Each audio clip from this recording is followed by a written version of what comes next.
Los lenguajes se desarrollan, se transforman mejor, se transforman en las costas y en los puertos.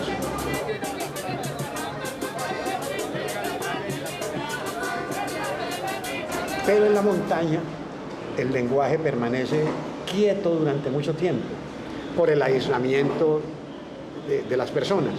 El aislamiento también explica la riqueza de la literatura. ¿Por qué? Porque entonces en Antioquia se da, producto de ese aislamiento, se da una cultura vernácula muy especial. Es decir, una cultura aislada cree en unos valores inamovibles, como el mismo lenguaje, ¿cierto? Entonces, los valores del paisa, vistos fuera de Antioquia, son antivalores. Me explico. El paisa es racista, mentiroso, negociante. Pues, y mentiras con el negociante y no ladrón. ¿En qué sentido? Que el paisa compra un huevo por 10 pesos y en la esquina lo está vendiendo por 50. Y él dice que es muy buen negociante, que es muy vivo, y eso es un robo. Entonces uno sale de Antioquia y todos estos valores son prácticamente delitos. Hay un cuento muy representativo de lo que es el paisa, que es Que pase el aserrador de Martín del Corral. En ese cuento están todos los valores del antioqueño, enaltecidos como virtudes. La mentira, la viveza, el engaño, el delito, ¿cierto? El rastacuerismo, todo eso está en ese cuento. Porque lo que ocurre con estos valores del antioqueño es que la colonización antioqueña los extendió por el país. Entonces este país es un país hecho por antioqueños y de acuerdo a la mentalidad antioqueña. Y por eso está tan mal hecho, por eso es lo que es. El catolicismo acendrado de Medellín, que lleva a la hipocresía, ¿cierto? O lleva al enmascaramiento, lleva a las falsas virtudes y produce tipos como Monseñor Builes en los años 50, ¿cierto? Que era el que bendecía los machetes conservadores en la época de la violencia. Eso explica precisamente el fenómeno del nadaísmo en Medellín. El brote del nadaísmo en Medellín es precisamente por esas condiciones.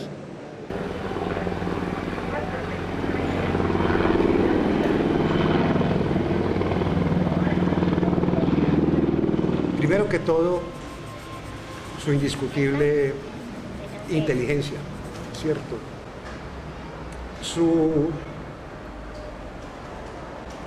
El símbolo indiscutible de ruptura. El prestigio que tenía Estanislao entre nosotros de lector, como lector. Bueno, la otra cosa es que hay un momento en que Estanislao, que era un autodidacta, entonces le da por formar grupos de estudio. Y en Medellín, por allá por el año 71, 72, Estanislao tiene un grupo de estudios, entonces donde revientan Freud y Marx a lo loco, ¿cierto?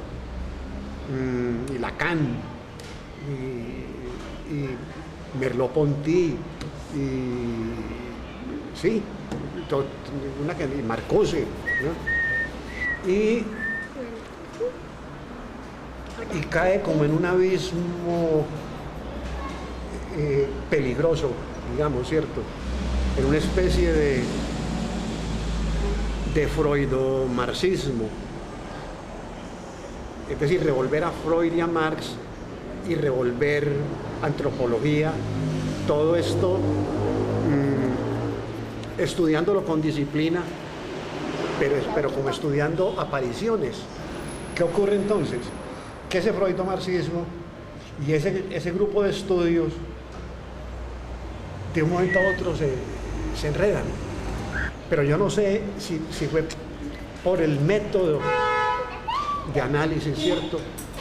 Si acaso tenían método. O por alguna razón que obedece a la guía que ejercía Estanislao. De un momento a otro, este grupo empezó a suicidarse. Y se suicidaron 2, 3, 4, ¿cierto? O se enloquecieron, ¿no? Entonces eso, siendo Estanislao un hito y un mito en la generación nuestra, hace falta mirarlo en este momento, obviamente con el respeto, pero también con un ojo crítico, porque si bien es cierto que fue libertario, también encarnó unos desvíos y propuso unos desvíos. Además, era difícil ser amigo de Estanislao. ¿En qué sentido? Se metía como con la vida de uno. Pues que una cosa es el psicoanálisis y otra cosa es que el amigo le esté haciendo a uno el psicoanálisis, pues, y que tu mamá y que tu papá, entre otras cosas, ¿cierto? Es decir, no puedo especular sobre eso, ¿cierto? Y no puedo hacer una aproximación que considere correcta. Sin embargo, se puede deducir que algo debía pasar ahí porque fueron varios, ¿cierto? Y se puede decir que el origen común de esos suicidios estuvo ahí.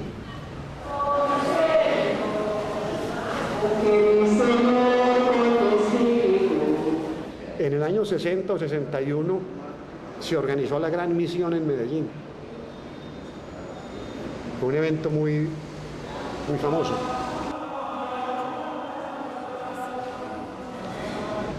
Y espectacular.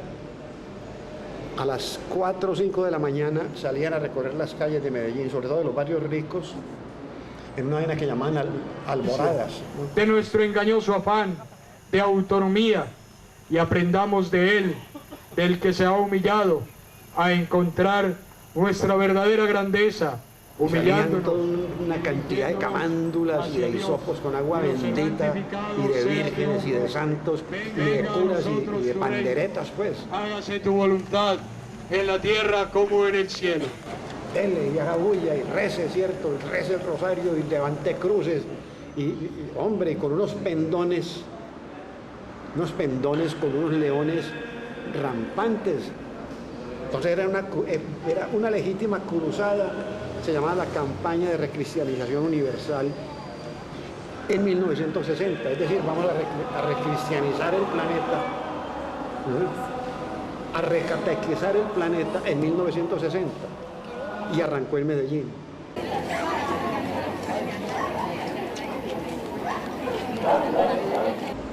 Había una misa del gallo y nosotros estábamos en el Metropol y decidimos ir a comulgar a la Metropolitana, a la Candelaria. Cruzamos el Parque de Bolívar y entramos, y esta vaina era un hervidero de gente.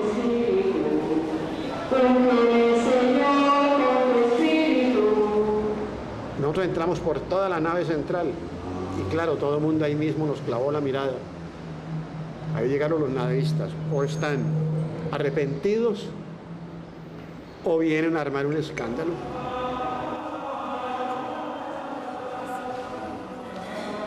La intención de nosotros era empezar una colección de hostias.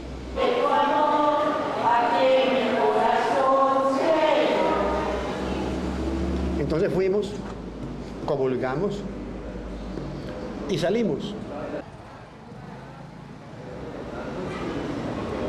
Y uno de los acólitos que sostenía la patena se vino detrás de nosotros y nos vio lo que estábamos haciendo con las hostias. Entonces me vio a mí sacarme la hostia de la boca y meterla entre un libro, Lluvia, de Somerset Maugham. Y se devolvió y fue y armó el escándalo en la iglesia y dijo que los nadaístas estábamos saltando sobre las hostias, que estábamos borrachos, que estábamos trabados y que hay una profanación y mentiras, eso eran mentiras. Cuando volvíamos al Metropol, por el Parque de Bolívar venía esta turbamulta de feligreses, sacrílegos, asesinos. Por favor, a la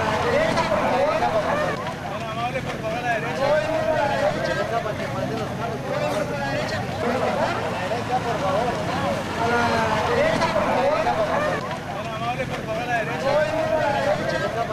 ¿Y qué problema? Yo le dije a Darío Lemos, corramos, Darío. Y Darío me dijo, yo no corro porque soy un poeta muy angustiado. Y se quedó parado en la puerta del Teatro Aladino. Pues ahí llegaron y le pegaron 2 puñaladas con un crucifijo. Como decía Barba Jacob, le pegaron 2 midiosazos.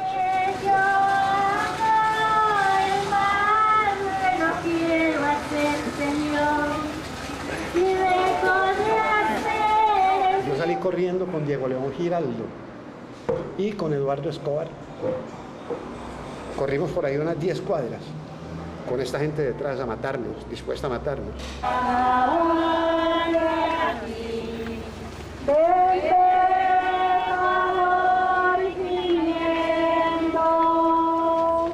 Y llegamos a la iglesia de San José desde la Metropolitana y en esa época no había Avenida Oriental, entonces los vericuetos que había que recorrer eran diferentes y más largo el camino. Llegamos y había una zapatería abierta, entonces Diego León y Eduardo se entraron a la zapatería y cuando yo iba a entrar, el hijo de perra de Eduardo me cerró la puerta.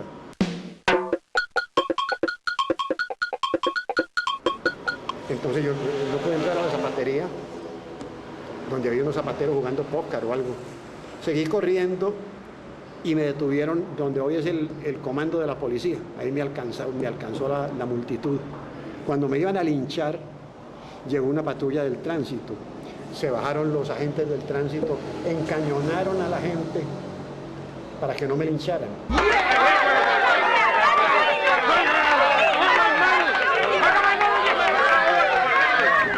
Resulta que de ahí me sacaron en una patrulla, me llevaron al Parque de Bolívar y le dio a la gente, por decir, una gente que estaba manejando la radio de la patrulla, que aquí tenemos uno de esos vergajos, no sé qué.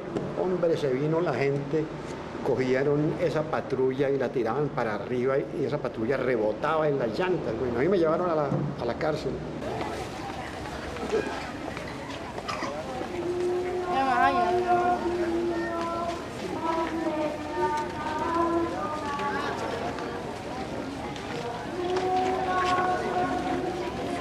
A las 5 de la mañana llegaron a tocar la puerta del párroco de la Metropolitana.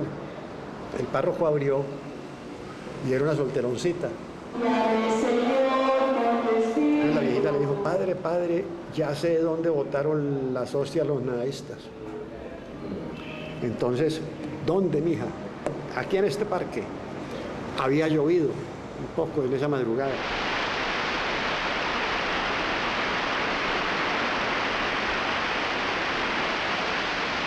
Entonces se fueron y sí, ahí estaba en el piso una cantidad de formas redondas pegadas al piso.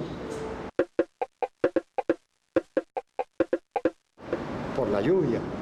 Entonces se fue el padre por los amigos y volvieron ya todos con los arreos, con los hisopos, con el latín, con el agua bendita y con las patenas para hacer la diligencia del levantamiento de los cadáveres de Cristo, pues, que estaban ahí, ¿cierto?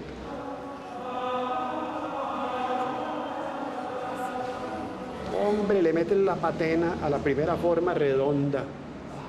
¿Y sabes qué era? Papitas fritas, hermano. Pues,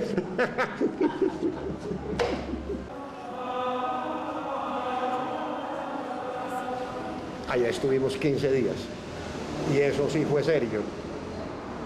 Las torturas, el Benitín y Eneas, el detective bueno, querido, muchachos, y ustedes, qué tal cosa, ¿cierto? Y el otro, a ver, confiesen y fue tantas, los golpes. Palabra, obra de mi cuerpo.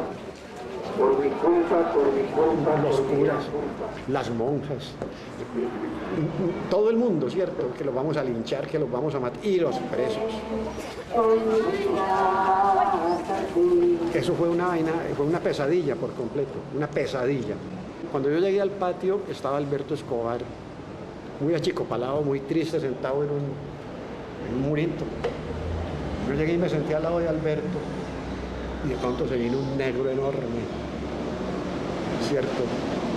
Con la cuchara de una pala de la época, que eran de metal, y entonces estaba lleno de aristas, ¿no? Y llegó y nos dijo, ¿cómo así que?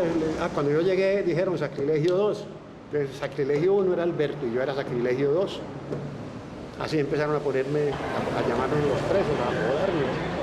Entonces vino un tipo y dijo, un momentico, ¿cómo así que sacrilegio 1 y que sacrilegio 2? A mí me respetan, yo soy fulano de tal. Soy fulano de tal, de Tumaco, y yo me robé las hostias y el copón y el cáliz en Tumaco, no sé qué, si se cuenta, si echó el cuento, pues yo estoy pagando aquí tantos años. Y aquí todo el mundo me llama sacrilegio. Yo soy sacrilegio, así que no admito que haya más sacrilegios aquí. Así que de ahora en adelante usted va a ser sortilegio 1 y usted sortilegio 2.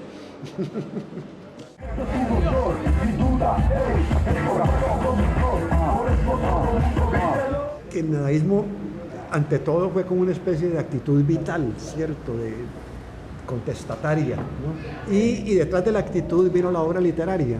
Entonces, ¿quiénes éramos nosotros? Muchachos de clase media. Muchachos sin educación, sin formación académica, porque no teníamos edad para tener formación académica. Que paralelo a la actitud vital vino la obra, que fue una eclosión poética en principio. Algunos derivamos hacia la prosa, en mi caso específico hacia el cuento, ¿cierto? En el caso específico de Humberto Navarro, hacia la novela. Pero J también, o Elmo, ¿no? Elmo Valencia, J. Mario, el mismo Gonzalo. Pero la particularidad de Gonzalo radicó en que fue un factor aglutinante, un hombre con un sentido profético curioso. En el año 58 el país acaba de salir de una dictadura. Gonzalo era el director del diario oficial, que era el periódico de Rojas Pinilla. Gonzalo era rojaspinillista. Y se le quedaron 3 vestidos de perfil comprados, porque cuando cayó Rojas Pinilla, Gonzalo ya estaba nombrado como attaché, como agregado cultural de la Embajada Colombiana en Ginebra. Entonces a Gonzalo lo iban a matar en el 57 cuando cayó Rojas Pinilla. Y ahí Gonzalo se fue a Necoclí, a la finca de unos amigos. Después se vino aquí a Cali y estuvo protegido por Hernán Nichols, por el publicista, el de Sancho, publicidad de Nichols, en fin. Y volvió a Medellín con el primer manifiesto. ¿Qué ocurre ahí entonces? Que ese primer manifiesto es consecuencia de el desempleo que le provocó a Gonzalo la caída de Rojas Pinilla. Y eso dice muy bien que Gonzalo era de derechas, ¿cierto? Mientras Gonzalo estaba escondido porque lo iban a linchar, yo estaba detenido en la Macarena porque me iban a matar, me cogieron repartiendo volantes contra la dictadura. Entonces, después nos juntó el nadaísmo, ¿cierto? ¿Por qué? porque el nadaísmo ya era una aventura generacional y literaria, ¿cierto? Pero la importancia del nadaísmo, ¿dónde radica? En que fue el primer movimiento juvenil en el planeta, porque después del surgimiento del nadaísmo empezaron a surgir las rebeldías juveniles en toda América Latina y en el planeta.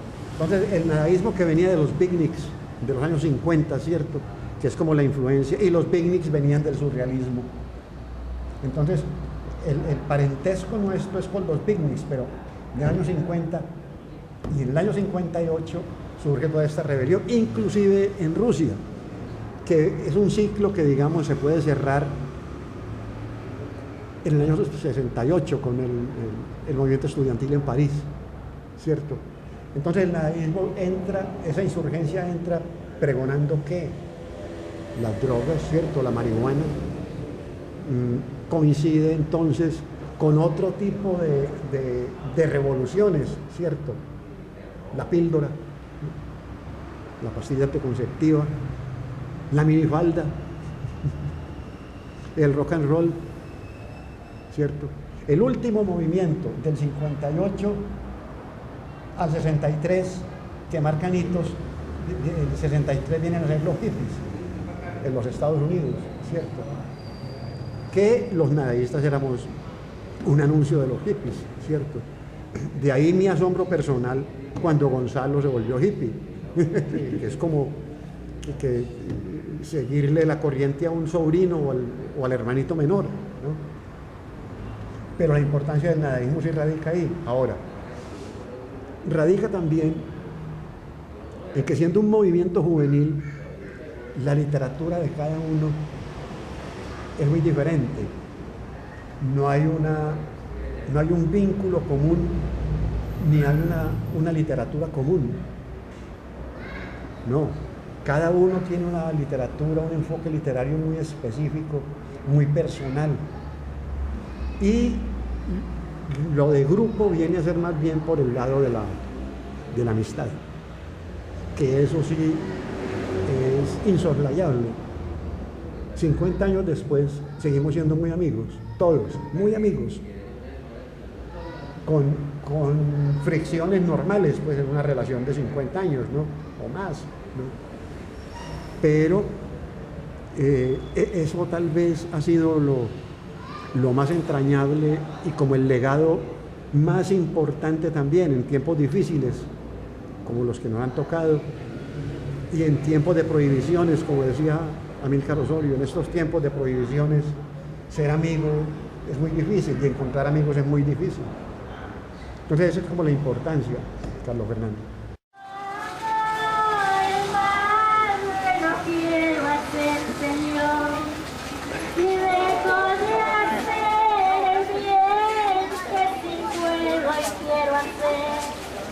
Porque el